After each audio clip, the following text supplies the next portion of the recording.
Welcome to the stream, everybody. Can I just get a quick sound check? Can you hear me? And can you hear Jasper? And can you hear the game bipping away? Hello, good evening. Welcome, welcome. Yes, I've got Jasper with me from Rivet today. Jasper, you've been busy. This is your third stream, isn't it? It's my first stream, not quite, but almost in a row. Yeah, In a row for this week, I think, just about. I think it's second stream this week. the second Yeah. stream this week. Yeah, so of course the last one was last week, wasn't it? Yeah, the last one was last Friday actually. So It was. yeah, if you want to have it that way. At, three at streams the in at a the week. beginning of the terrible internet connection ordeals. Oh yeah. Oh yeah. And the terrible restream. So, can you hear the game? Hopefully you can hear the game. Let me know if I need to bump it up, and I can bump it up. You can hear everything, can you, Lachlan? Excellent. Well, thank you very much, folks. Welcome to the stream. I am running this stream on an Xbox One, as was requested by lots of people. So in tasteful pink, yes. So yeah, this is running on Xbox One. So just to be clear, this is an Xbox One X dev kit running in Xbox One mode. Yeah, which means basically it's an Xbox One. For all intents and purposes, it's an Xbox One. But I want to be really clear of what it is, because otherwise everyone will be like, but I know you run an Xbox One X dev kit. Conspiracies. So it's running in Xbox One mode, which is so we want it. You've seen it running on the greatest hardware on the planet just recently, and we thought it would be good to show it on probably one of the most awesome consoles on the planet. So I bet you, I wonder where you thought I was going with that one. So there you go. Right. So what did we pick tonight? We were going to do something in the spring because we've had people saying, "Can you show spring again?" Because we've done sort of summer and we did winter last time, didn't we, Jasper? Yeah, exactly. We had a winter downhill run, so we're going to do downhill again today because we thought it'd be more comedic, because I've not really ever driven this. I've found, other than a quick test earlier on to make sure that it was all installed and working okay, I've really not done much with this route. So I'm kind of hyped. I'm kind of looking forward to it. I really enjoyed this one on TS1. Nice. Right. So looking forward to see you struggling. Oh yeah. So we thought, yeah, if I go down the hill, what's the worst that could happen? You should stream on Series X someday, Gubble. Yeah, I've got my Series X over there, but I thought actually what people don't want me to stream on an Xbox so that I can show them the fastest Xbox on the planet. What they want to see on the Xbox is what does it look like on a modest machine. So hence why I thought I'd run it on the Xbox One instead. Right, so 1534. So we're running. These are regional express trains. Does that mean they stop at fewer stations? Exactly. So we have the R trains, which are just stopping at every regular station. And yeah, just like you said, we have the RE trains, which are, just a little bit faster trains. Awesome. Well, apologies for me looking over here, folks. Chat is over here, although Jasper's probably paying a lot more attention to chat than I am. If you've got questions, feed them over to Jasper, and one of us will try and answer them for you. If there's something you want to see, shout, and we'll show it to you. This is here for you to see. So just let us know what you want to see. I'm trying to say the word "see" 3 or 4 more times in the sentence. Right. Before we run around maneuver at Arosa Station, watch out for the manual junctions when running around the station. Right. So I need to key on, put that into forward. I was reading the TS1 manual as well today, so I kind of got all the hints. But the manual should be out there. Oh, it probably is, but I didn't know where to find it, and I was lazy. And the TS1 one was easier to find. And you know what? It's a manual for a GE442, so it's kind of doesn't matter. It works. It's the same, yeah. Right, let's get rid of... No, not that one. Turn that one off. That's better. Perfect, yeah, just turn it off all the way. Right, and then we can go. I like one of the things I like about these is that they're speed set. So when it says 1, it means 10 kilometers an hour. Yeah, makes them quite relaxing to drive. It makes them quite nice to drive. Yeah. Yeah, definitely. Grip it and rip it. Yes, absolutely. Let me just see if I can find the manual.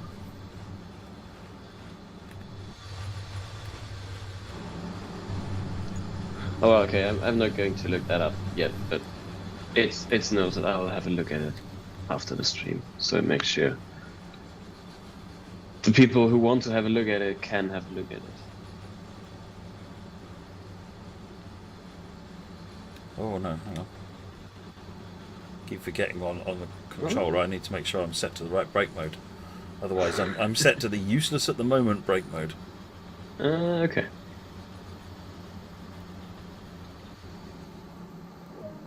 If you're not familiar with the controller or you're new to the console, if you look down on the HUD, unfortunately I can't, use a mouse pointer to point to it. If you look down on the HUD, you'll see where it says 40% at the moment, and there's the two train icons, and you can see the circle there, and it's kind of a whiter shade. If I press the brake change button, you'll see it's changed to the middle one now, which means that now I can operate that brake. And this is done using, on an Xbox, it's done using the X.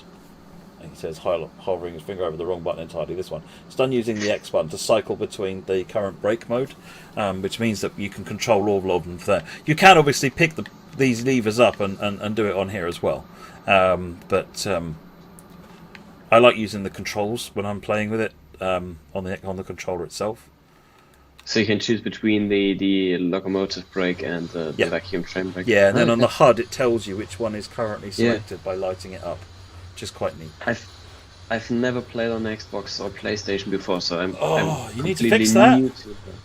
It's really different when you play PC. So the difference fundamentally between PC and console gaming is what they call lean forward and lean back. Yeah, PC gaming is lean forward gaming. You're over your desk and you're leaning forward and you're playing. You don't even necessarily think about it. Console gaming is generally lean back gaming, and it's somehow just more relaxing. And the game plays really quite nicely on the controller, I think. So, I'm a big fan of the game on consoles. And even just having the controller, even on the PC, I quite often play it with the controller. Okay. So, it's good. Not only that, the controller, you get really nice camera control, which you don't really get anywhere near as smoothly with a mouse and keyboard. True. Yeah. Yeah, it sounds like I need to get myself a console at some point. You should. Get yourself something nice like an Xbox Series X or a PS5.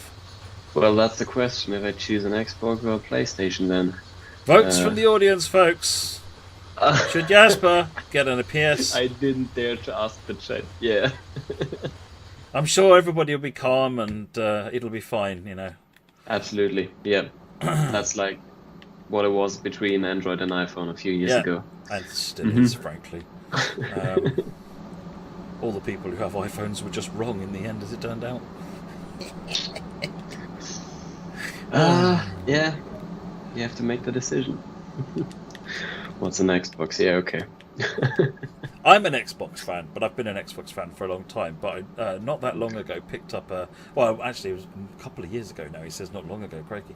I picked up a PS4, and I wanted to understand more about how the console worked, how it was different to Xbox, because I've been using Xboxes since they first launched in the UK, and so I knew intimately well how that worked.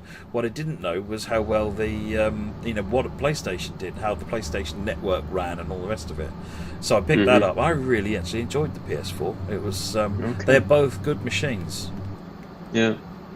I think it's in the end it's a question like if you believe in God or not. It's just well, that might actually be a strange comparison. So, yeah.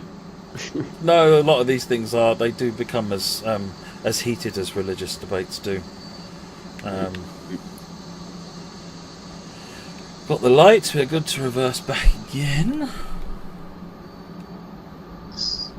What we're obviously doing is just because we don't have a cab car or a multiple unit, is that we're just running around the coaches to get the train set up for its drive down the hill. Yep. So what we're going to run tonight is we're going to run this service, just a quick run around the train, and then we're going to skip to a regional express service a bit later on in the day, which may be this one, to be honest. I don't know. Should be, yeah. So we're going to run a service, and we're going to do a regional express down the hill, and we'll see how badly I mess up, basically.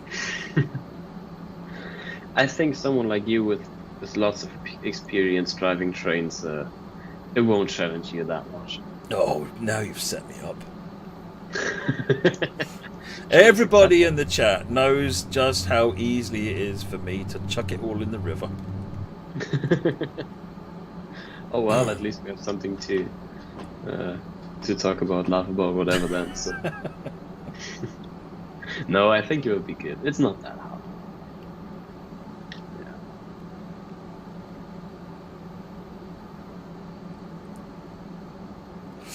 Why to make a stop so far from the switch you need to use? So there's when you're in manually in an automatically signalled area. So when you're actually in a signalled area, you have to make your moves from signal to signal, not point to point.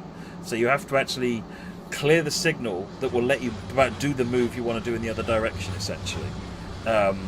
So you have to come all the way out essentially, and then come back in again. That's just how it works when you're in a signal controlled area. You can't effectively. The signalman can't give you permission to blow into a block with the appropriate junction set if you're in that block, essentially. Right, let's go forward. At least not that easy. Well, the game can't do it at all. In reality, there'd be a radio discussion that takes place. Press and hold the B button. Proceed at restricted speed. Right. If you don't know, press and hold the B button is how you contact the dispatcher. It's the equivalent of the tab key on the PC. Yeah.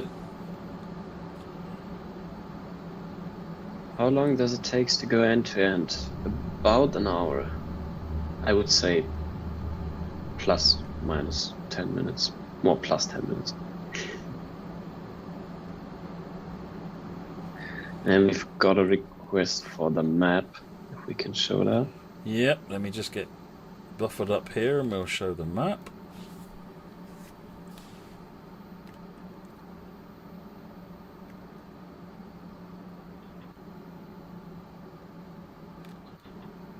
A bit more than on 1 hour, yeah, okay.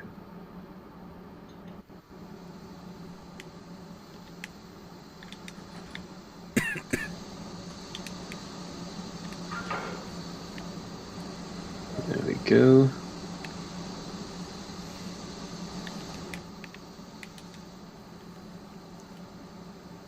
So that's where we are right now. This is the Arosa station with its depot and the freight tracks. And then, yeah, this just going downhill. This is just all, because this route is essentially just all uphill one way and all downhill the other way, isn't it? There's no up and down. It is just all all downhill until we get to Kerr over here. Exactly. And the main station with the standard gauge and the... Yeah, we'll see that when we get there later on. So. Oh, I like your confidence. Right. I'll be optimistic till the very end, so... Exactly. I have found the signaling challenging. Okay. Someone actually asked about the safety system. So this train doesn't have a CIFA or anything like a CIFA, which is the alarm that goes off every 30 seconds or so. Exactly. This does have a dead man's, which isn't really much you can do with a dead man. So what you'll notice is when you sit down, it presses the foot pedal down, and when you stand up, it releases the foot pedal.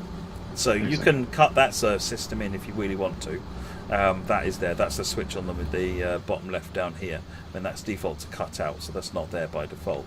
The ZSI system, the cab signalling system, is really not much different to AWS in many respects, in that essentially if you're coming up against an adverse aspect, you get an alarm, which you then have to deal with, or the brakes come on. So that in some respects is similar to AWS. And that you don't have to switch on, that's on all the time, and you'll have to do that all the time. So it's these three lights here. If you get a yellow light, then you're coming up against a yellow signal, which is like a warning, and at that point an alarm will sound and you'll press the button.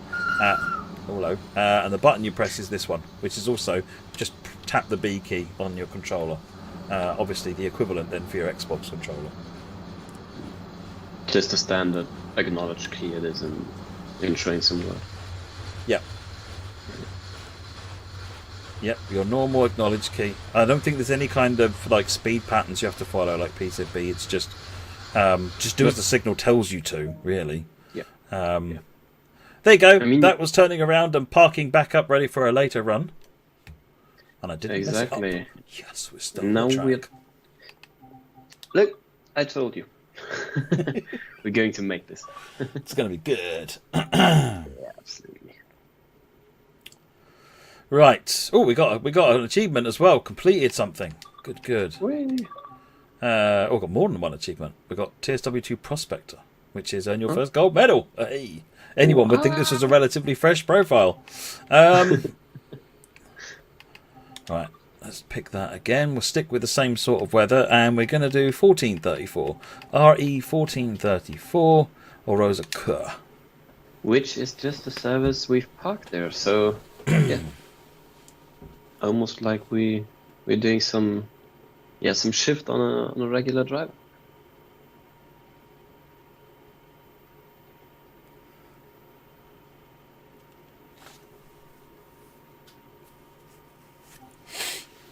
Circle button to contact signal on PS4. Yeah, so if you're on PS4, then you want the circle button over here to do that. And similarly, hold the circle button to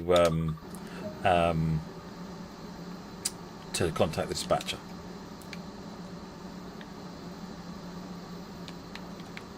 Wait, train lights on. Just because someone is asking, what are the two livery options? If you're in the select locomotive skin, you can select between two liveries, and each time you'll click on the other one, you'll see that the crests on the side of the loco, and the name for them. I think we can show that if we stopped at the station, or even now. Yeah. So we have these signs there, and these are randomly selected each time. It's based on the number, yeah. So Loco 633 is exactly. SOS, yeah. And they link together, obviously. It's a bit like the numbers on the new Diesel Legends pack, for those of you that have got that, where the Western has the nameplates that match up with the numbers. It's the same idea as that. Yeah. So basically what these... Yes! Okay. They're paying more attention to what we're doing. I probably forgot to switch a manual junction or something. I just went for it instead of checking what I'm supposed to be doing. This is a great start. This is a great start. This is a good start. I'd rather fail it here than at the other end, to be fair. True. That's true. This doesn't take anywhere near as long to restart from.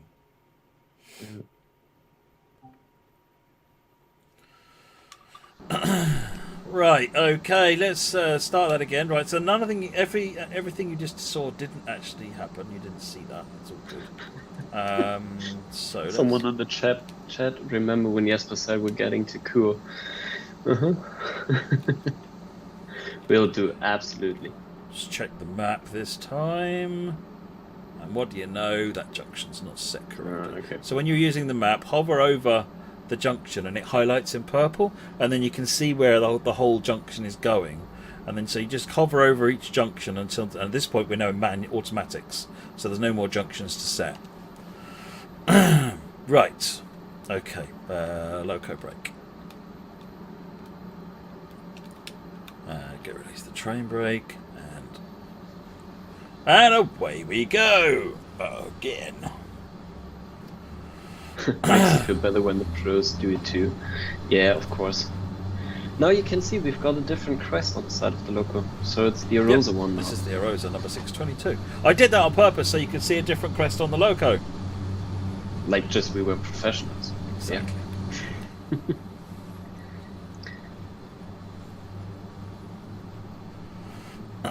And for those of you who are wondering that the train at the left then had its headlights on, we're aware of that, and that's one of the things we're looking into right now. Okay. Different nameplate again on that one.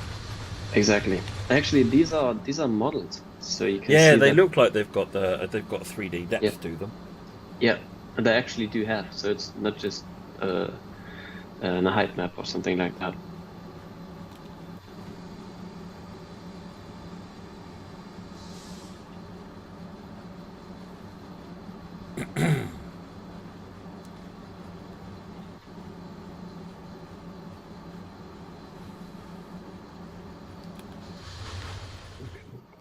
Oh, hello.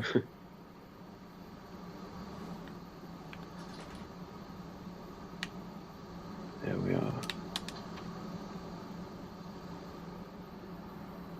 Actually, that one's interesting. If you take a look at the door before you close it, or while you're closing it, because you can see the yellow bar at the top moving down again, to prevent players from, or people in real life from falling off the train. Yeah. Very cool. Nice little detail there.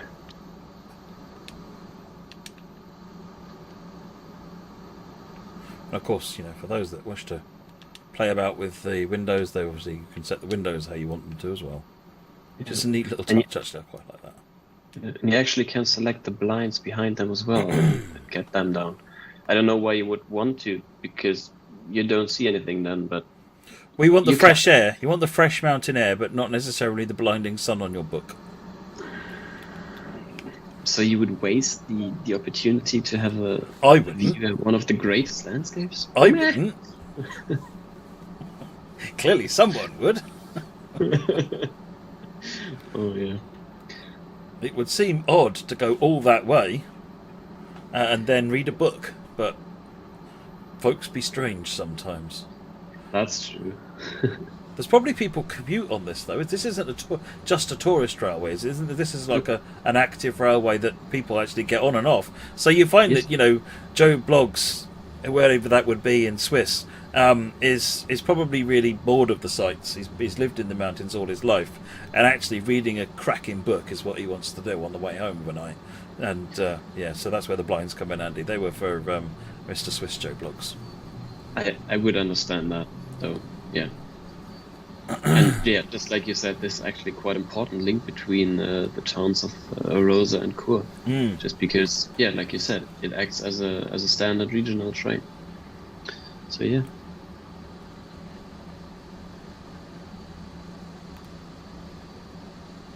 Someone just asked if we can have a look inside the coaches. Yeah, I think we're going to do that at the next when station. we get to Paste, we'll do that.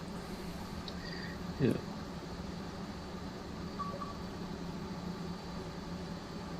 Around the bend as we are going around a bend. That's just genius. Perfect coincidence. Is rail driver support coming? I did mention it to the team actually a couple of days ago, and they are looking into it. So it was probably our bad, actually. It seemed like no one had told them how to do it. So good news is it's easy. So that's nice. Yeah. But yeah, no promises. But I have spoken to the dev team over at Rivet, and they're going to take a look and see what they can do. That sounds good.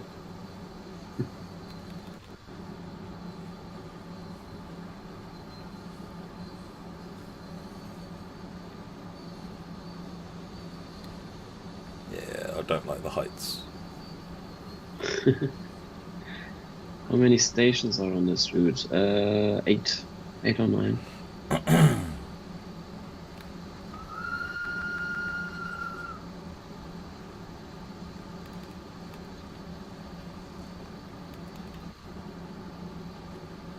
We dive back down again. 6% gradient on this route.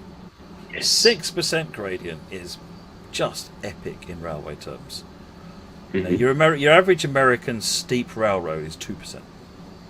That's not the steepest by any stretch of the imagination. Like Saludigrade is one of the steepest at like 5%. But your average railway that you consider steep under normal circumstances is 2%. Yeah. And 6% is pretty fearsome. Without having any help from like a cock. No, like it's not a rack rail. You you haven't got any support. It's purely a grip railway, isn't it? A decent railway. Yeah. So that's why it is quite impressive. Yeah. Pete asks, actually, does the timetable reflect the full timetable in real life? Yes, it does. It's based on a 2015 timetable back then. Quick tactical deployment of the mirrors. They're down here somewhere, aren't they? On the left hand. Yeah. No. There you go. There. Rip. You have the folding mirrors, fold in and out. Yeah.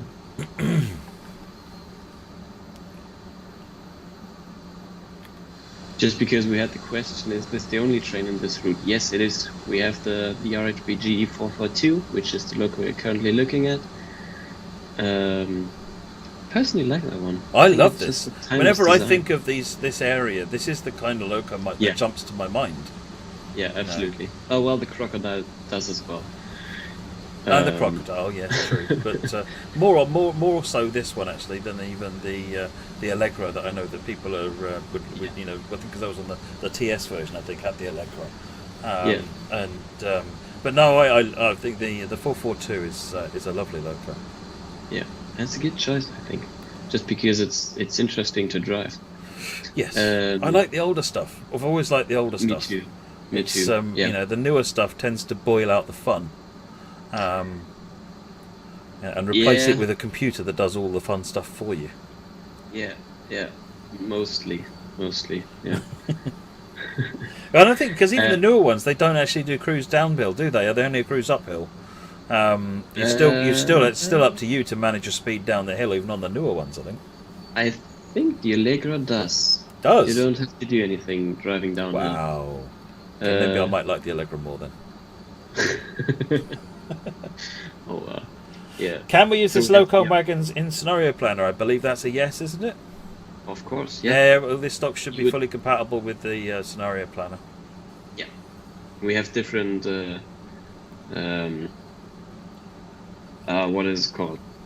Different train combinations setting up. So we have the freight wagons, and we do have passenger consists. That was what I was looking for. There you go. So yeah, there are different consists you can choose from, both having freight and passenger.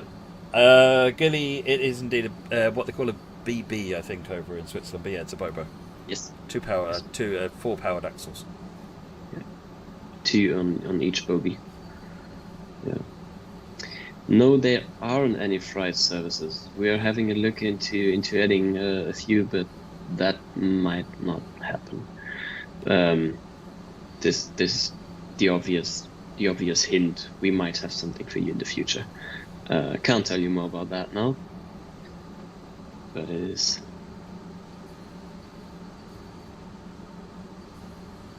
Yeah, there's the answer in the chat. The Allegro does control speed downhill. The GE443 does not. Oh, there you Okay, go. interesting. Thanks.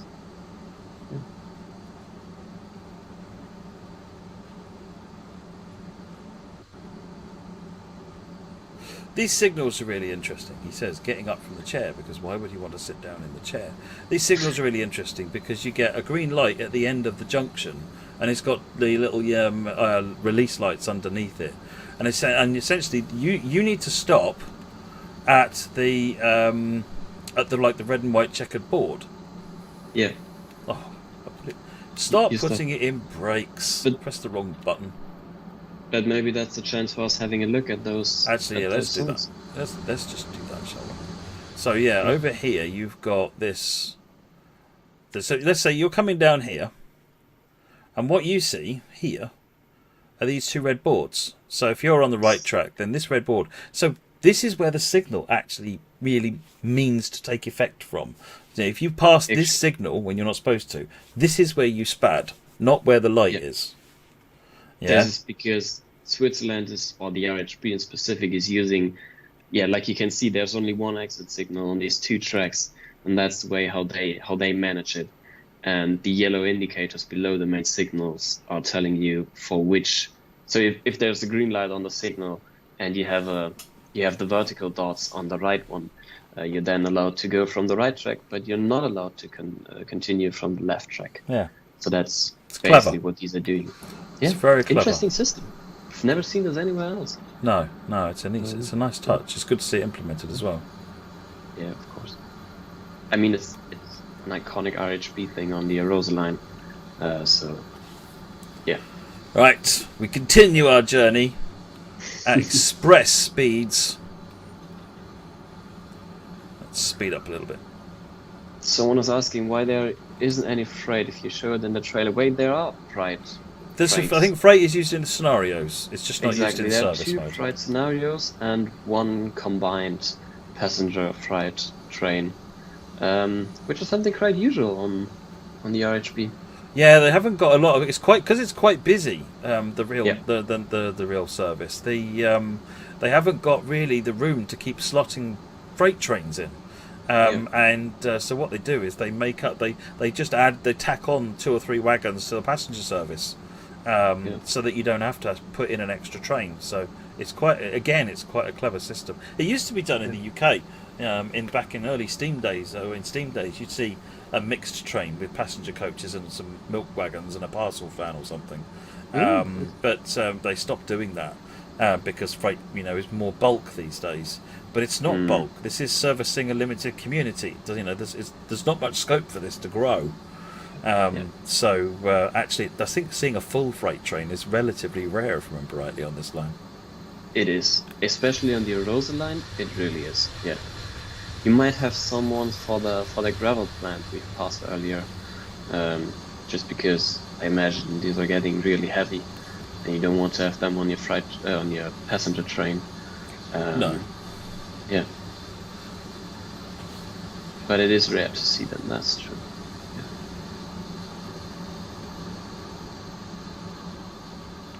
If you're just joining us, we are taking a look at the Arosalinie on Xbox One. This is Xbox One, folks. Because people wanted us to show it on Xbox One instead of high-spec PCs all the time. So here we are. Running downhill from Arosa to Kerr in the spring, again by request.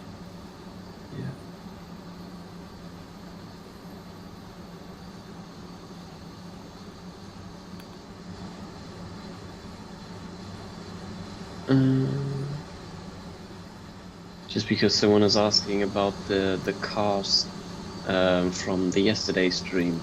Yes, we're looking into that. Yeah.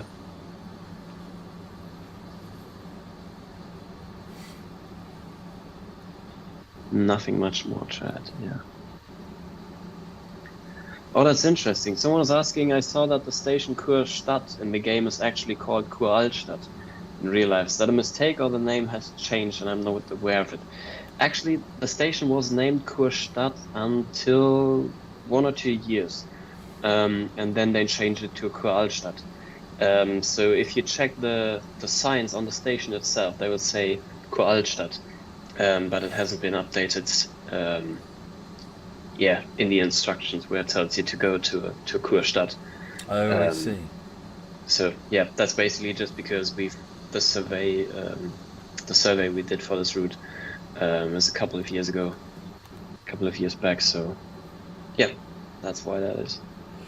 Aidan Hughes, when is dynamic weather coming to all routes? I don't know the answer to that question. It was LGV, wasn't it? It's one of the scenarios in LGV. So that kind of showed that the tech was kind of working, just as sort of like a toe in the water. But the team are looking at what more we can do with it now. So I've got no more updates to do on that one, other than continuing to want to do more with it. Oh, that would be nice actually, having like a big layer of fog in the summer when leaving Arosa.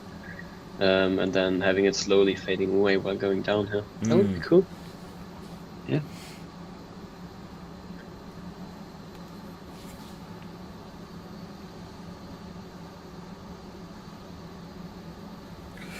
Stu Joy, so you asked if I'm just using the train brake. Yes, I am just using the train brake. So as has been reported a number of times on forums, there are some issues with some people are seeing problems with derailments. From my experience playing with it very briefly, I found that if I just use the train brake and keep the train stretched out, essentially, that I minimise those things. I know it's something that the team are definitely working on to try and look into that. So, but for the time being, you should find that the train brake, which is not the 100% prototypically correct thing to do at the moment, but it is going to keep you going. Is that? But I know the team. I was talking to the team earlier on. And I know they're working hard on that. So, but that's why I'm using this. Yeah. Right.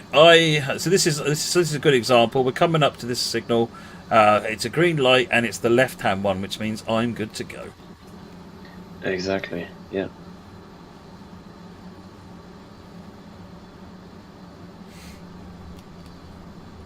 The junctions cause derailments at line speed. Yeah, that's not 100% true. It's the steep the tight curves you'll have in these junctions. That's basically what lets the train derail.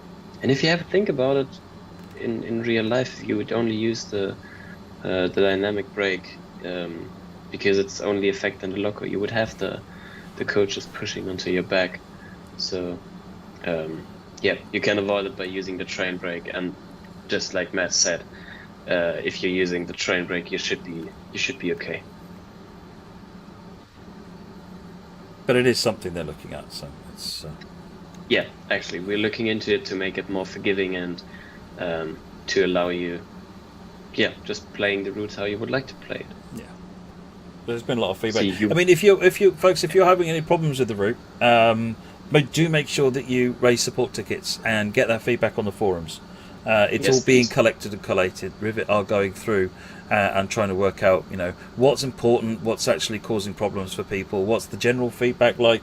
They are paying a lot of attention to that. So do make sure that you put your feedback onto somewhere that they can see it. I see lots of feedback on various Facebook groups, but that's not going to help because Rivet might not be looking at those Facebook groups. So we're trying to look at them, but obviously it's way harder to look at them than checking forums. So if you go onto Rivet's forum and to Dovetail forum and also raise support tickets as normal, then that's how you give your issues to the right people rather than expecting the right people to somehow magically read where you're posting.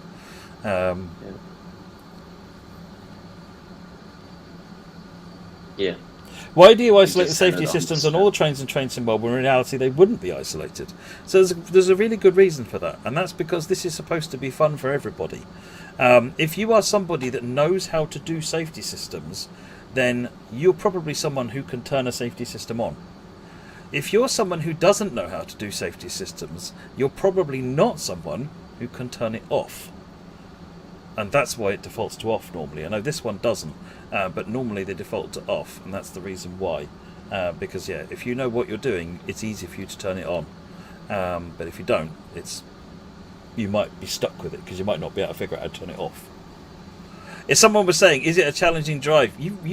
I keep slowing down because I'm over braking, because fundamentally I don't want to lose control because I'm trying to look at the chat and so forth. But I'm actually looking forward to having a run with this where I can actually try and nail it to the speed limit, and because you have to constantly watch it, which is brilliant. One of my things I keep saying to people when they say, what kind of routes do you like? What's your favourite route? Is anything that makes me drive the train. I don't like trains that drive themselves. I find that I was like, why am I here? I'm just a witness, a bystander. Whereas a route like this, certainly downhill, you are 110% in control of this train. Yeah, and you have to be, because it's going to end bad if you're not. Yeah, I think what you can say it's not challenging at all if you go uphill, if you're going uphill. Yeah. Because it's a nice variety of challenge, to be honest, because if you're looking for something that's a bit more laid back than so forth, because it's cruise control in this loco, when you put it on 1.5, that's going to lock it at 15 kilometers an hour as best it can. So hello, you're going too fast. So it means you're not constantly watching your speed, but downhill you don't get that. It is not actually cruise control, which means it will only maintain acceleration to a speed. It won't brake to a speed. So you do need to watch that. So you've got two different types, along with the scenarios, which do all sorts of different things. Yeah. 33 km/h limit is definitely is one of the speed limits that I've seen on the various RHB routes, actually. The intermittent, the sort of the step between 30 and 35 up to 33. Yeah. On the steeper ones, like the Arosas one with all the twisty turns, yes, definitely. But actually on the Engadine line, I think you have speed limits up to 60 kilometers. So if you're looking for something a little bit faster, there you go. If you turn the vacuum pump to 3, will it turn off the cruise control setting? I don't think it does. I don't think it actually does that in the real world, Matthew. I think that was a thing that was introduced into the TS1 model as a setting, so for people who wanted it to run it. I don't know. I think vacuum pump actually controls the compressor or the ejector, Yes. so that it'll allow it to create the vacuum faster. Whereas, oh, I like this. Look at this. This is gorgeous. Oh, I like the you got the whitewash on the river down there as well. That's nice. Yeah. So that's okay. the Not land, paying attention, land and we've just about stopped because, of course, the gradient's not there anymore. True. So this is the iconic building on the Arosalinie. So if you think about the Arosalinie, this should come into your mind.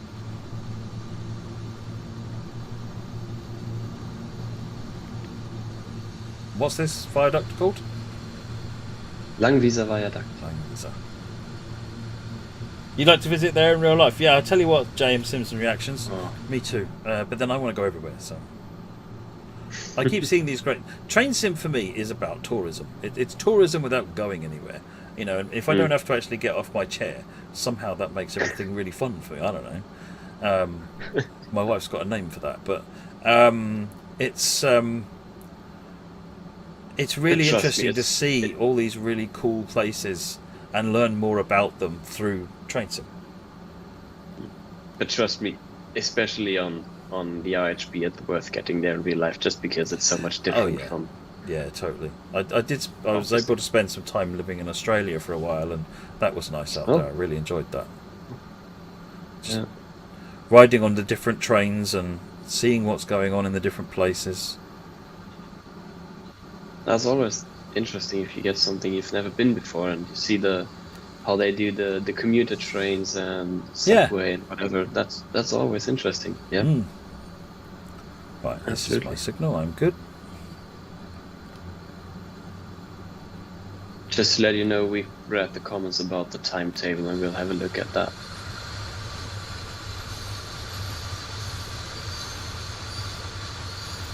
Someone wanted to look at the gangways. There you go. Hopefully that answers your question. They're connected.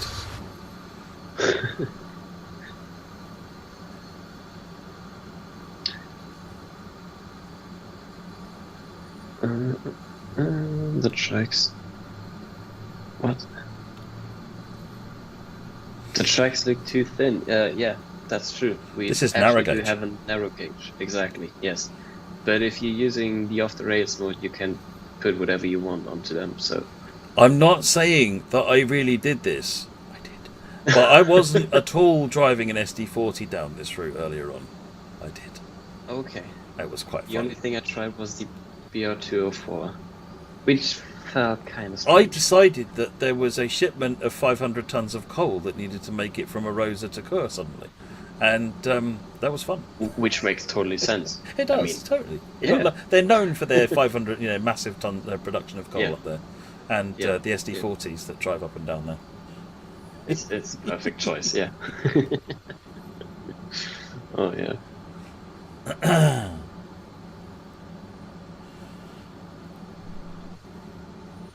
Does the power setting display on the HUD? Which one do you mean, LR2412? I think he's talking about the fact that it's the 215, the 2.5 isn't showing up on the display on the left hand side there of the accelerometer. Yeah, it's just showing 1, 2, 3, 4, 5 for the different steps, but if you look on the accelerometer, it's just got a hyphen there rather than saying 2 or 2.5 or something like that. So you rely on the tips on the top right to see what your throttle is. Should probably get that on someone's list. Yeah, it's a good shout. That's a good shout. I hadn't spotted that actually. That's noticed. Yep, thanks.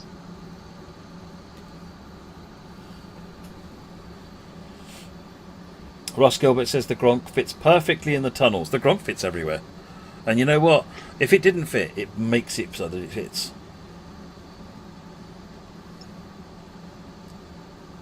Why does a train have a steering wheel type power handle? See, I love this question because it's one of those things that just looks utterly bonkers, but it makes complete sense when you know how it's done.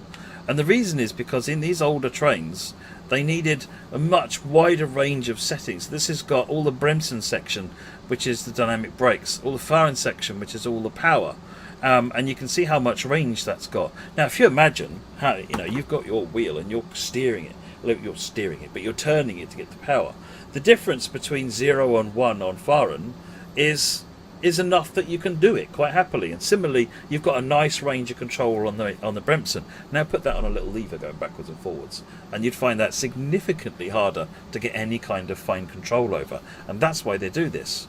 Some of the German trains, like the BR 155, am I thinking the right one? I think it's the 155. Yes. You've got 32 notches that you've got to deal with on there. And so if you just had another nice viaduct, if you just had a normal throttle lever, those notches would be really close together. Whereas by putting them on the wheel, they're nice and far apart, and it's just more. It's easier to control. I nearly said more easy.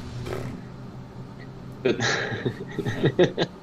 but that's something they do often. They do quite often on all the trains. Yeah, it's quite often. The steering wheel control is quite common over in Europe.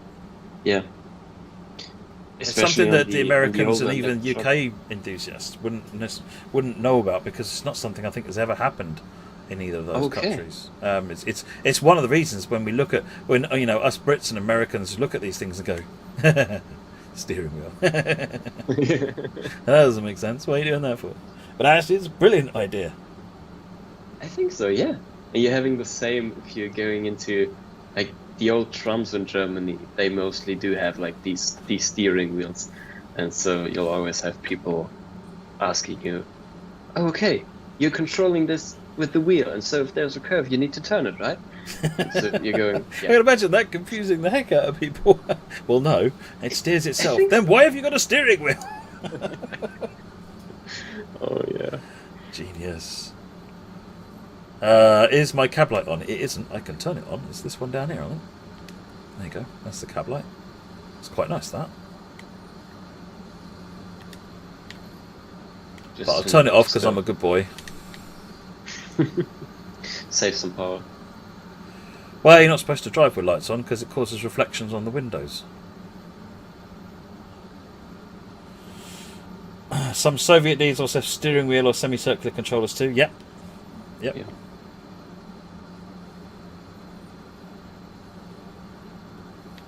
The day you can drive your 155 with a Logitech steering wheel will be a good day. Yes. I'm a fan of that idea. I'm shocked. I set up some narrow gauge diesels to use a Logitech G27 pedals and gear stick. That was fun. Why would you do that? Because that's how it's driven. It's driven with an accelerator, a brake, a clutch, and gears in reality. So I decided that rather than using letter keys on the keyboard, I would just set it up with proper controls, and it's great fun to drive. This is on TS1 with the Chorus pack. But my next project, which I never got round to doing, was going to be to use the steering wheel to drive the something like a BR155 on TS1, and even go further. I was going to learn how force feedback works and make it so that it actually clicked around the notches, because I thought that'd be quite fun as well. But that would be nice. Yeah. Never got that far, unfortunately. This TSW thing took over my life. Oh no! How terrible! Oh well. Why the vacuum pump doesn't change the traction mode? Because I think it was a fictional thing that was added in TS1, which just simply hasn't been recreated here because it's not in the real loco. Yeah, you might need to explain that the train brake we're using is a vacuum train brake, so you need to, use. So if you for example, you have a vacuum pump which would pump, an ejector. So you have something which would eject and create the vacuum in the brake pipe, and I think from what I gather, say for example you coupled up to a longer train, it would take quite a while to create the vacuum in that entire train. So you just use this lever, I think, to speed up the vacuum pump. And you wouldn't want it always running that way because A, it's a waste of power, and B, it would probably damage the vacuum pump after an extended period. But it means you can turn it up, create the vacuum, and then turn it back down again to maintain the vacuum. I think that's what it does in reality. But I know on TS1, if you set it to 3, it changed the traction control to a standard power lever, sort of a 0 to 100% power lever. But that's not how the train works in reality. Yep. That's a good shot, actually. Yeah.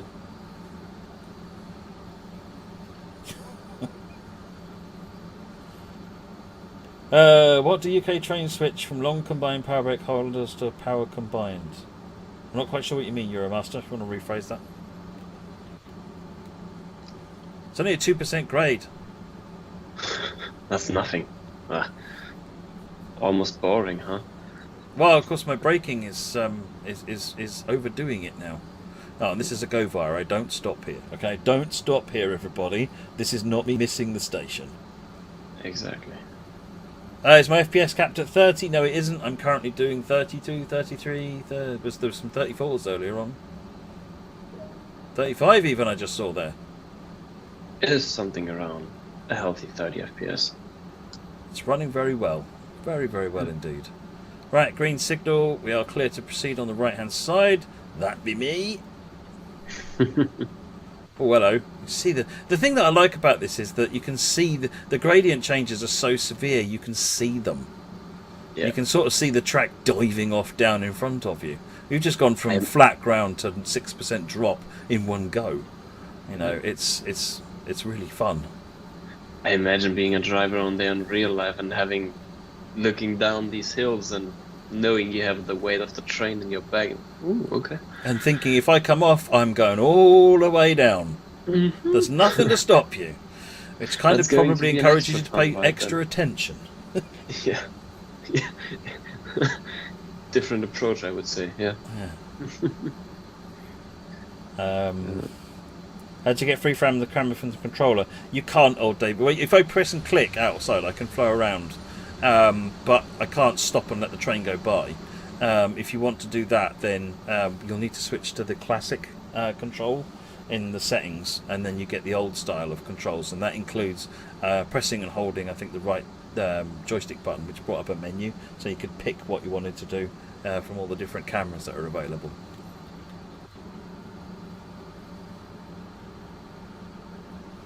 Why does Intercity 125 have a separate power brake controller while the 800 is a combined? Well, part of that is part of that is down to the evolution of time. Part of it is down to the fact that the 800 uses more of what they call blended braking, if I remember rightly, which means that you're actually controlling electric brakes, which the Intercity does not have. Whereas, as on the Intercity, you've got two separate systems, one to drive the engines and one to drive the air brakes. So it's just part of it is just evolution of trains, really. Different technology inside them now. Someone just asked if the RailFox, which is the PSI and the information system on the left side, if they do work. No, they don't. Just to get this clear. Or use the keyboard to get the camera options. Yes, so if I press the 8 key now, boom, then I can do that, but that's because I've got a keyboard plugged in, which you can do as well. The keyboard works on the console. And press the 1 button to get back. I had to plug a keyboard in because I thought I better have the FPS display up and running, because otherwise I'll get asked for it. Actually, it was because I did a test stream before this one just to make sure that all the technology was going to work, and the very first thing someone said was, "What's your FPS?" Yeah, that'll come up tonight. Yeah. So Peter Monolith is just coming up round the corner here. Yes. It's a really interesting drive because it's not a straight line. It's always going round and round in corners. And there's also a lot of stuff that I'm seeing, which is like, I can imagine after a few rides, you just know where you are. Yes. There's a lot of recognition there. There we have the ZSI. That's an expect stop. Yes. It should change in passing the marker. That's just because this is one of the stations where you only stop if you're requested to. Yeah.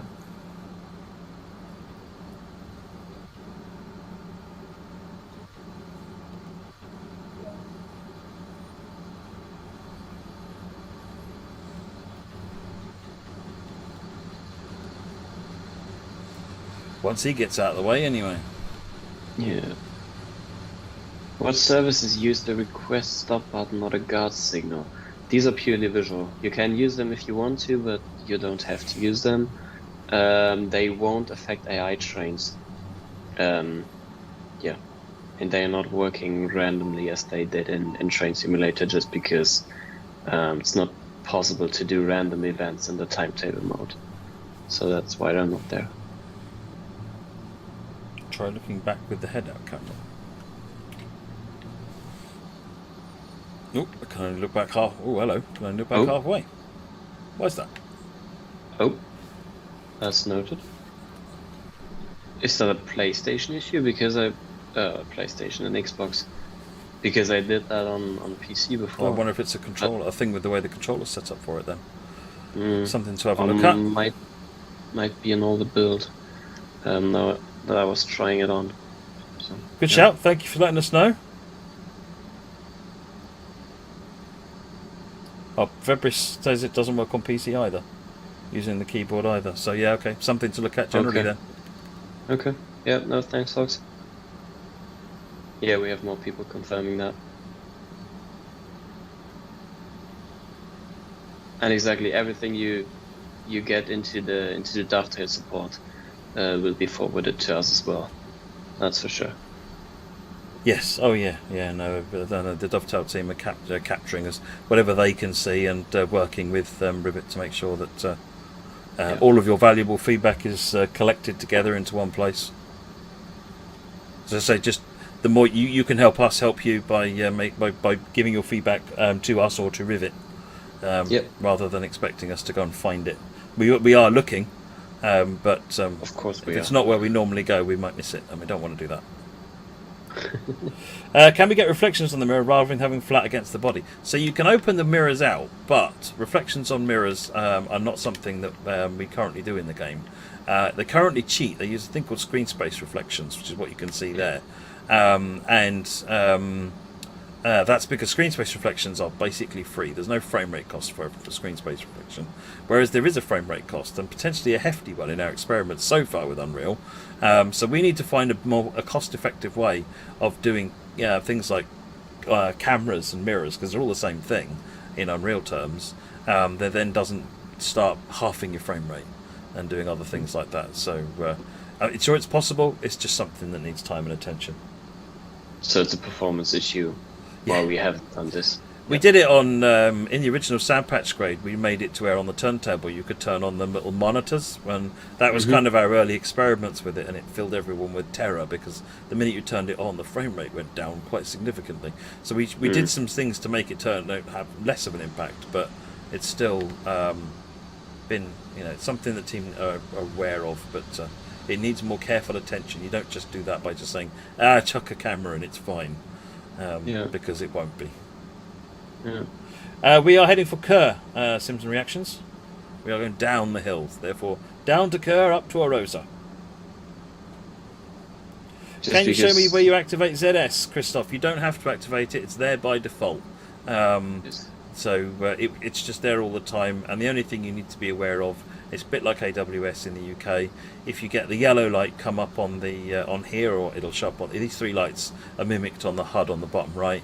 If you get the yellow light come up, then you need to acknowledge it, which you can press either by pressing that or with the normal alarm acknowledge key, which is Q normally, or the B button, or the circle button on the PlayStation.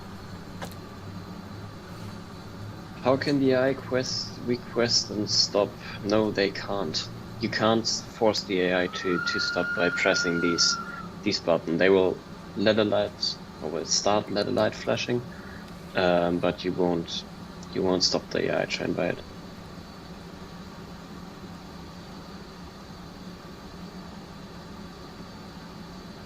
Is there any word on third-party support? What do you mean, Meet? This is a third-party route.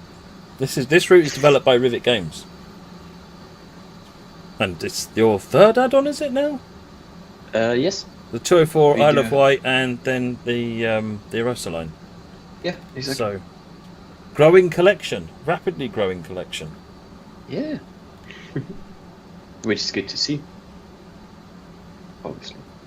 It is. It's fun. They did different to the stuff that we normally been doing as well, which means it's really interesting to add some extra variety into the library and appeal to different interests and different parts of the world and so forth. So that's one of the really cool things that third party developers bring to Train Sim World is just pushing it into other areas and doing different things with trains. We see cool things that Rivet do on trains, and similarly they say cool things that we do on trains, and so we all learn from each other. It's really fun. Which is the perfect way of doing things. Yeah, absolutely. In the way that exists for Testament, again, I don't know quite what you mean to me, because third-party developers work through our third-party program and they work with us. Rivet is not the only third-party developer working on stuff. There are other third-party developers. They're on the roadmap as well. If you go and have a look at a roadmap, you'll see there's a few third-party entries in there. What is the total length of the route? 16 miles equals 26 kilometers, which feels like a lot more because of the turns and... yeah, it feels so much longer than 16, partly because of the speeds, but also because you're paying so much more attention to it because you're managing the speed, certainly on the downhill run, and you're constantly twisting and turning. It's almost like the mileage length at that point doesn't really matter. It's not as relevant because the effort required is significantly higher. Yeah, just because you're going that slow and you've got the time to look at everything. Yeah. Thelonious, is it at all likely that future DLCs will require better system specs? Will that be a brand new game? I don't know. Ideally, no. Ideally, if the base game has system spec X, then all the DLC for it should work on system spec X. That doesn't have to be true, though, as long as it's clearly stated, because you can put system specs on individual DLCs. But I think that would just be disappointing to people if it depends on the size of the audience. If the system spec is sufficiently old that actually no one has a machine that old anymore, then it's different. But actually, if what you're saying is, will DLCs be made for top end machines versus the lower end machines? Well, actually, most of the player base is on low to mid specs. They're not all running massive RTX 3000s or anything like that. So it's a matter of catering for the right audience, really. It's possible. I'm not sure it would happen, though.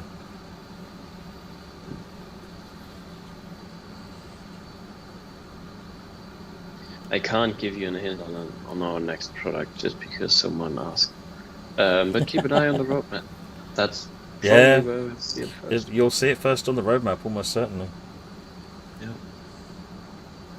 Is there a release date for Clinchfield? No, not yet.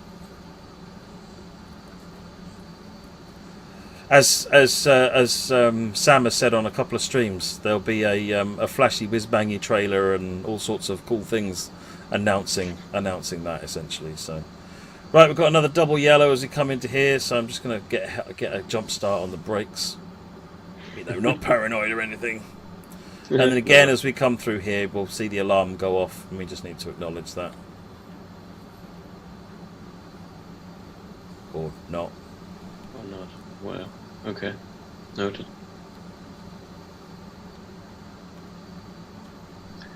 Yes, Alex, the God signal is, you don't need to do it. You can. But the way they're doing it in real life is that if they don't have like guard on the train, they won't use them. So you don't have to use them either, but you can. Right, it's cleared for us to go. So I'll go. Yes.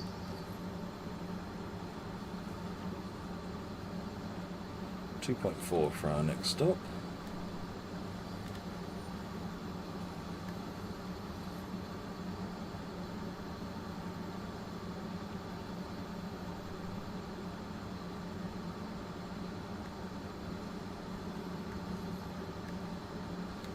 Did Rivet include a donkey? Oh, you have to ask the development team. I think that's normally. I don't know whether we made that came up with Isle of Wight, and I think it's because it's sort of a thing that the Dovetail development team do, and I think the suggestion was made that it'd be cool if the Rivet team came up with a little unique asset of their own that they could do. Because players love trying to find those donkeys. I hear so many fun conversations about them. Yeah, I know that we spoke about it, but I don't think it is in there yet. It's just a little bit of silliness. Yeah, but that's a nice touch. Exactly. Yeah. What the donkey says to me is that team had fun making that route. Yeah. Because exactly. they thought to add something a bit cool, a bit different. Well, maybe not cool. I don't know. I guess it depends how much you like donkeys, but it's just a bit different. If they weren't having fun, they wouldn't have done it. And that's not to say the team on this route didn't have fun. It's thinking about these things and sort of thinking, actually, that's not a bad idea. It's completely bonkers. Why don't we do that? Yeah, no, it sounds like we should definitely do on the next one. But like I said, I'm not sure if we've did something like this on this. Ross, you've never seen a donkey? Oh my word! Someone tell Ross where a donkey is. Once you've seen one, you'll be off to the races. The donkey races, so you're not going very fast, but the races. Reminds me of the two donkeys on the Frankfurt-Koblenz route at the airport garden station. I don't know how exactly that's called, but if you go up there are two donkeys. Yeah, on the B level.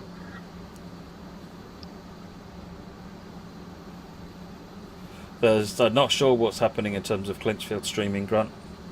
Keep an eye on the stream schedules as they're announced each week. Easter eggs are fun. Yes, they are. Absolutely. Oh, look at that. That view is amazing. Yeah. This is just what makes Switzerland so scenic.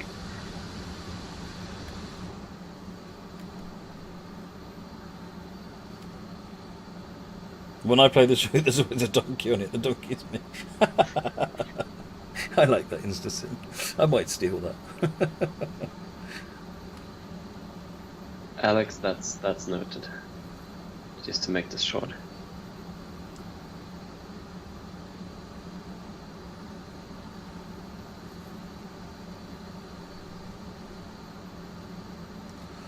Someone asked, is this an express? Yes, we're doing an RE service, which is a regional express service, which means that we stop less often. In fact, we're not stopping until Kurt, by the looks of it. Yep. So They just non-stop, literally. Well, hopefully I'll stop at Kurt, but I'm not making any promises. Let's say it would be good for a start. Or something like that. Whenever you see this route, it makes you want to eat some triangle-shaped chocolate pieces. Indeed. Who approved the patent for those?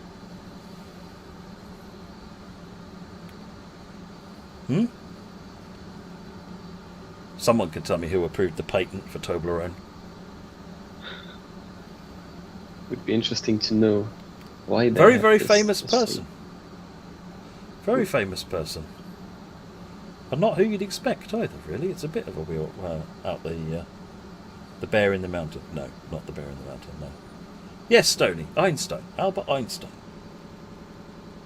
Oh, really? Yeah. Because he he worked in the patent office, and one of the patents, it wasn't his thing, he was just the patent officer that approved the patent for it. Weird trivia.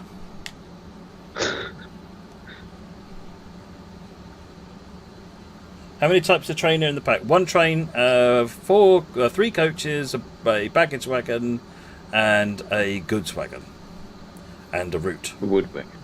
And service mode, and scenarios, and tutorials, and a journey. The route is in it as well, just to make sure. Yep. Yeah, okay. Yeah, I said the route. The route's there too. Yeah, okay. Train simulator driver. So I mentioned this earlier on. I'll mention it again. The Rivet team are aware that there are some problems with derailing, and they're looking into it. In the meantime, do what I'm doing, and that's just use the train brake. It's not prototypical to just use the train brake. They would use the dynamic brake a lot more heavily than that because it doesn't wear the tyres out. At the moment, in reality, there would be fires under the axles because I've been using the dynamic brake almost the entire way down. Sorry, the air brake, the back brakes. But until there's a fix for it, just use the train brake. The problem is when you use the dynamic brake, everything crunches together and it causes some physics issues.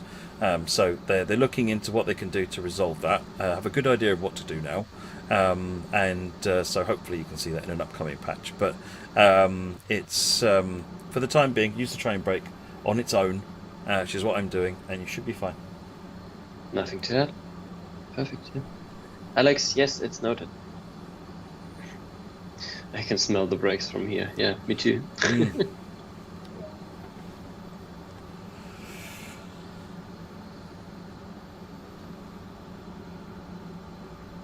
Kersand northbound.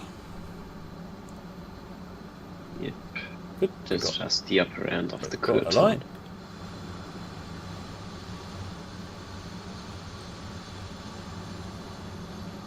Someone asked why this route was narrow gauge. Was it because of the gradients? I think it's more because of the tight corners. That's a damn good question. I don't know why they choose to go I think for normally gauge. narrow gauge is generally picked because it needs to wind its way through tight corners in narrow places. It needs less space anyway, so yeah, it needs less especially space. on those mountains. The bridges are smaller, the trains are Yeah. generally a bit lighter, I think. But it's more, I think, you can do tighter curves with narrow gauge, so it's more manoeuvrable to get it where it needs to go. Actually, interesting questions, yes. And yes, we are in an RE train.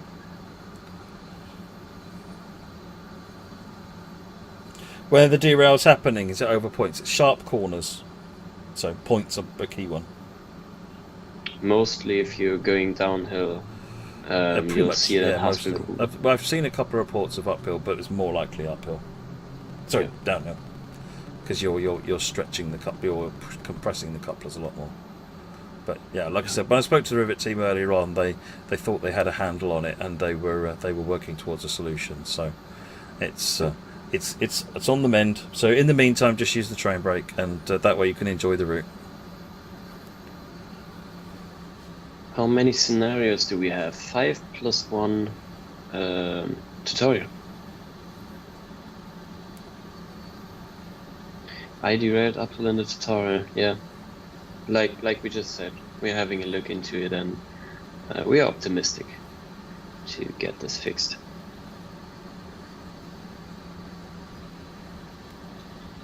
Oh, someone in the chat is just saying he knows that the Albula is narrow gauge just because it was cheaper There you go. than to do it in standard gauge, which totally makes sense. Just like we said, smaller bridges, smaller tunnels, smaller trains. Yeah. Sharp corners, so basically the whole route. Yes, AFS5. Yeah, pretty much the whole route. Not that one. That one. Which, as you can see, is just corners. Someone said, if we take all the corners there are and string them all together, can we make a railway line out of them? Oh, hello. What's going on here? Steady on. Someone was asking if we are doing a brake tutorial for this route. Actually, there is a tutorial for the locomotive, and I'm not talking about the included one. We've put one out into the There's a video onto the tutorial, Rivet Games isn't it? YouTube channel. Exactly, yeah. So that's teaching you how to drive the train properly. Yeah.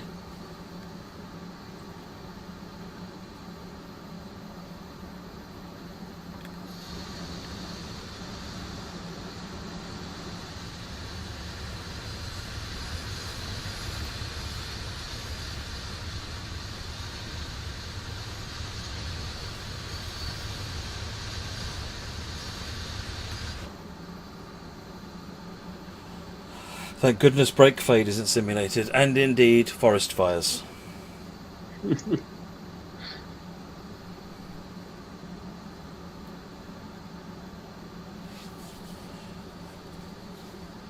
Can you speed to your heart's content if you disable derail? No.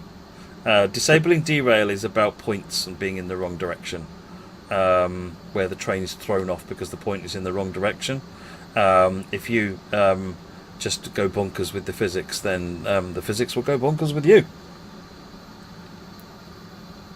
Someone was guessing you can't drive a class 395 on it.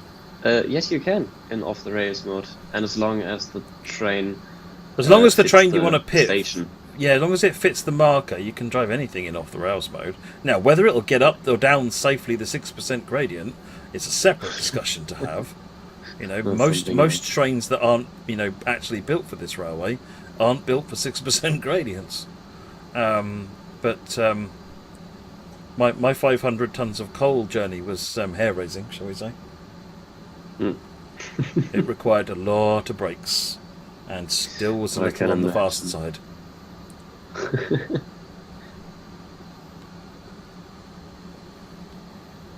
It's a good job you can't start an avalanche in winter. Well, we got the wrong horn for that, so all good. Yeah. Actually, that's why we have a whistle and not a horn. Yeah. That's an interesting thing as well. Except Yeah. my horn has stopped working. Is that on the known list? That is on the known list. Yes. Okay, good. You sometimes can fix it by just going far away from the train. You should be able to hear it then, but we're having a look into it. Yes. Okay.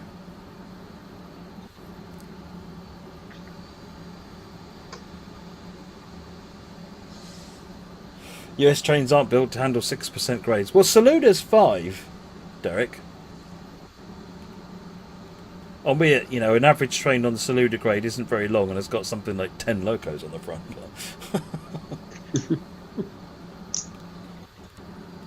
Saluda grade is amazing. There's a really good video, actually, of descending the Saluda grade. And if you haven't seen it, folks, go and have a look at it. Saluda.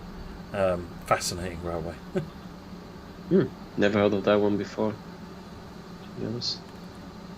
It's one of, if not the steepest US railroads. Okay. And they're running full size. It's a standard gauge stock. Yeah. Yeah. Yeah, okay. But they do have the full length of the standard trains on there as well. I don't know how long trains they run up and down the Saluda grade, but I don't know how much they use it even these days, because I would have generally, railways try to get rid of the steep gradients. Like at Main Spessart they got rid of the gradient there and just dug a hole through the hill, and indeed the oh god, what's the other one in Switzerland? The Gotthardbahn. That's it, Gotthardbahn. It began with a G. Yeah. But I couldn't say the word because it began with a G. It wasn't enough data. The Gotthardbahn had done exactly the same thing. They completely got rid of an amazing gradient and made it into a flat, super efficient, utterly boring tunnel. It's like I always say, efficiency and modern running the railways, basically makes it less interesting for enthusiasts. Mostly yes. Yeah, mostly yes. Saluda grade is abandoned, yeah, that's what I thought. Okay. All the videos I saw of it were quite old stock. Oh, look at this. Yes. That's us entering Kur. I'm always tempted to pronounce these names in English while I'm talking English all the time. Yeah.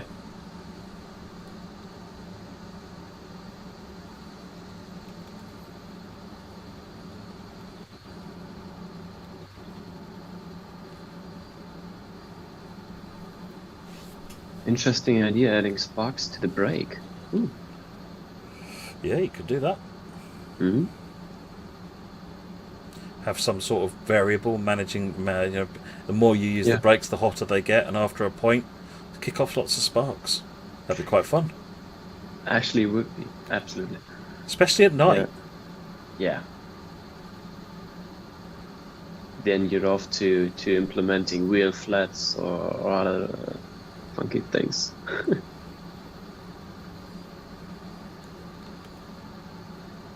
Lots of buildings, definitely getting built up now. Yeah. We're not quite street running yet, but nearly. We're coming into Kur. It's just the upper end. Yeah. Is it possible to walk on the street? Yes, it is.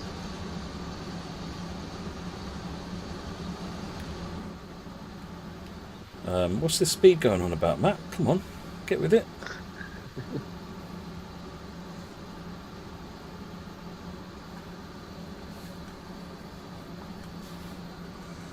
Give us fire. All the people that put their hands up and say, yes, give us fire, they don't get fire. Mm-mm. Mm-mm. Hopefully not.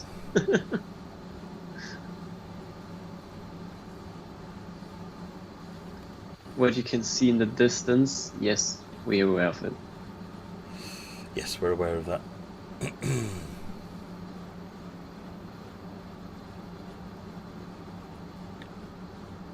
I looked like I was going into buffers.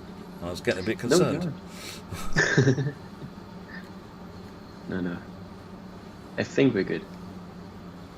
And you already mastered the steepest parts of the route, so that means I'll congrats fluff to it you. up on the easy bit then. That's normally what Yes. happens with me, is like the hard bit, I'm like, I get that right. And then it's like the easiest bit of the route, and it's just like, seriously? You fell off the track there? Yep, that's me. We're not there yet. So we're into territory of tram signals now as well, aren't we? Yes, we're running. So we get the under little these little boardwalk. white display with either a white horizontal or a white vertical. Yeah. Same logic as the yellow displays we've had on the signals. Yeah, sometimes you'll notice if you come up to a light, if you see these little tram signals, just do what they say as well. Yeah, that's just because, I mean, we are basically a tram now for the rest of the route. So, yeah. And actually, while you're having just one white light in at the back of the train, if you're riding with the locomotive solo, you need to have 2 red lights if you're running on the street bit. So just because, yeah, following the regulations, which are different for the street running bit. Okay. Let's slow down to 20.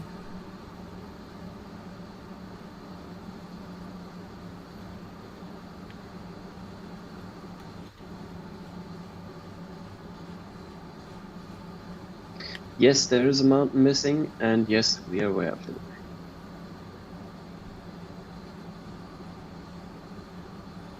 As far as we can tell, this is a console bug.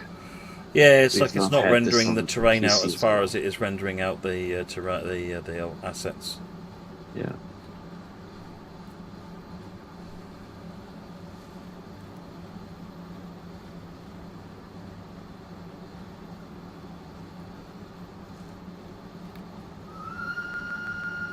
The horn's working again. I can scare all the people. And this time we have the cars actually stopping like they should. Behave.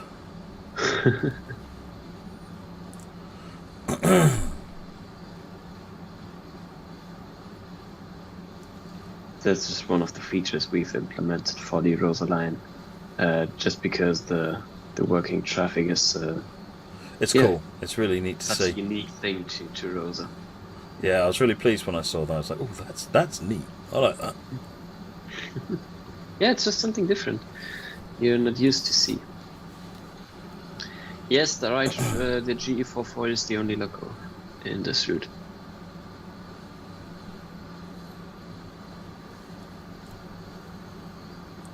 Does this train have safety systems such as CIFA? So it does not have CIFA. It does have a dead man's, which is disabled by default, which is you can turn it on here. But literally, basically, all that would mean is that if you stand up, the train brakes will come on. Yep. So there's not really much point to that. It's kind of an anti-feature, really. Whereas, and then the equivalent of, say, AWS or PZB is this system called ZSI, which you don't have to turn on. It's on all the time. And that's these 3 lights here. And really, it's just telling you if it's a green, if it flashes green, all good.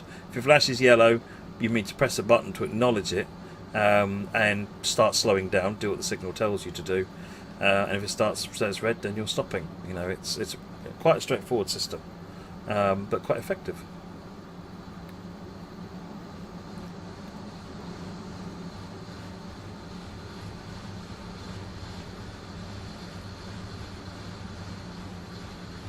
It's tram. Yeah, basically it is. At this point. Yeah, Xenox, I've seen this before, and that's already noticed.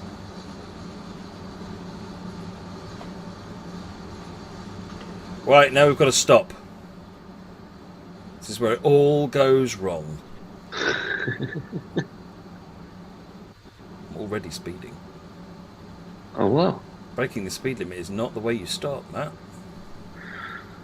Not exactly. Oh, there's some coaches there I can crash into. Excellent. Yes.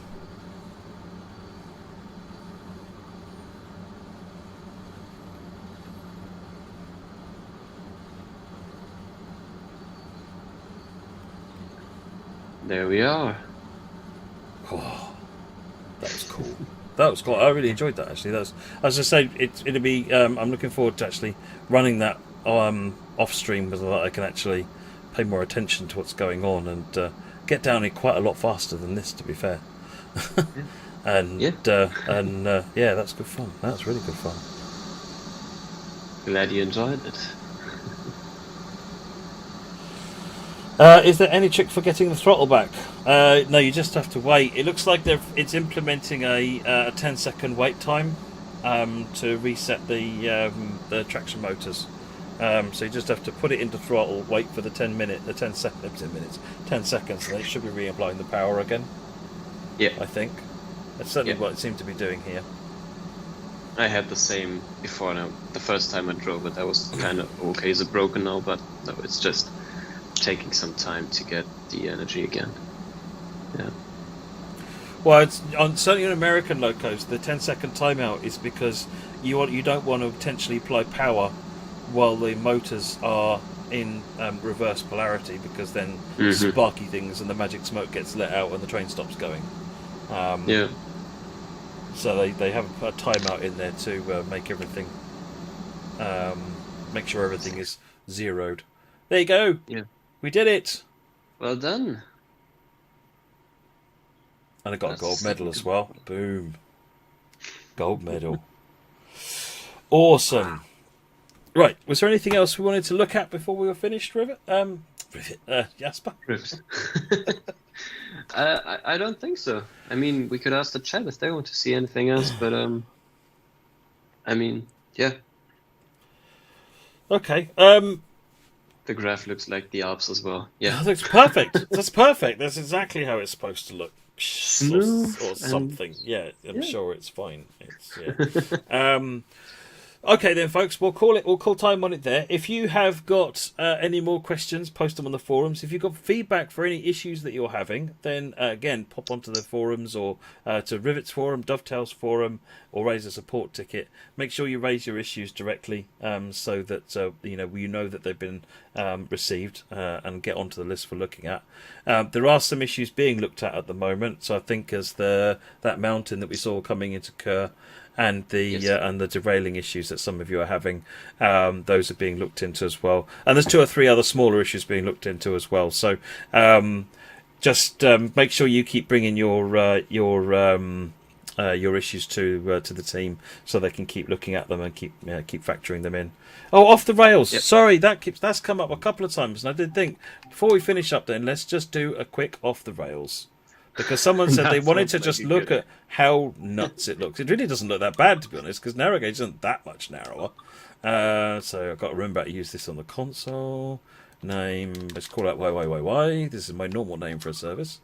Add, and we're going to start at Arosa, and we're going to start at Arosa platform 2. Yep, and go to core. We're not actually going to drive all the way to core, obviously. Let's stick some stops in, because why not? Confirm. Oh. Alright, we can go nuts here. We can go completely crazy here, I think. Let me put this in, so that I don't have to do everything else again. Passenger service.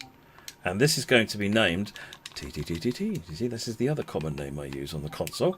That's a creative name. It is. Yep. It's amazing. Right, if I go set scenario details off the rails, confirm. Right, now, if I select that and edit timetable, confirm. Now we've got toys. There we go.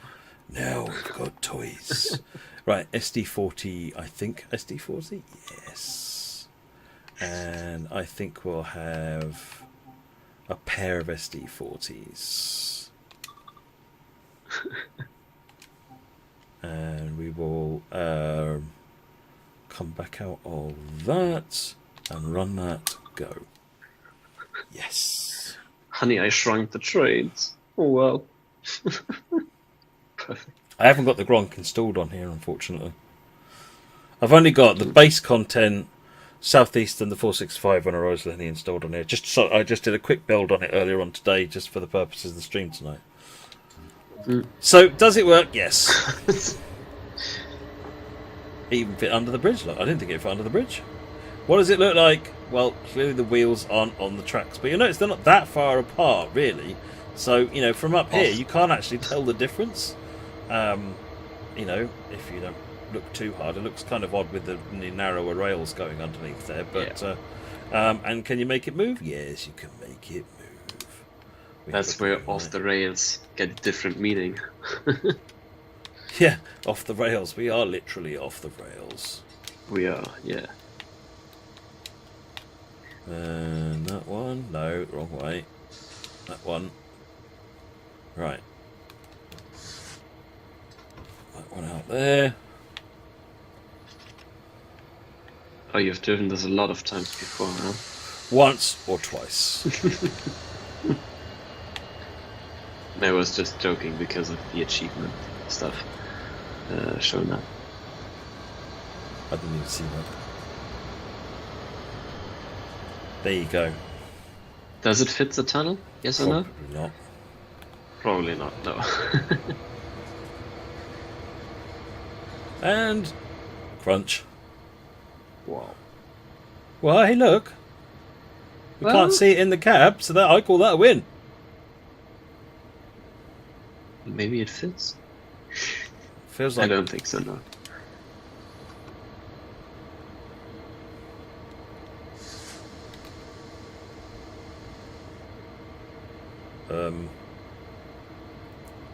Wow. Brakes. Hello, brakes.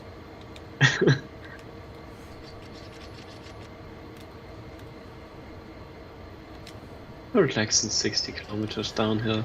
Wow. Okay, the brakes are coming on. The brakes are coming on. This flat will be my saviour. All the slipping is going on now. But we'll stop there, I think. Anyway. Phew. That was entirely as I planned it and intended it. But yes, does it work? Can you do it? Yes, it does. How does it look? That's how it looks. Right? Maybe with a bit less insanity. So there you go, folks. Horn. There you go. We have horn. Great. There you go. Right, that's it, folks. Make sure you get your tickets. If you have any issues, make sure you report them to Rivet. I've said all this before. Otherwise than that, enjoy it, folks. Enjoy it. It's such good fun going up and down the route. I hope you have a great time. All right, folks. Everyone, take care, everybody. And thank you, Jasper, for joining us once again. All right. Really appreciate your insights. Thanks, everybody. Take care. Bye-bye. Bye-bye. Have a nice evening.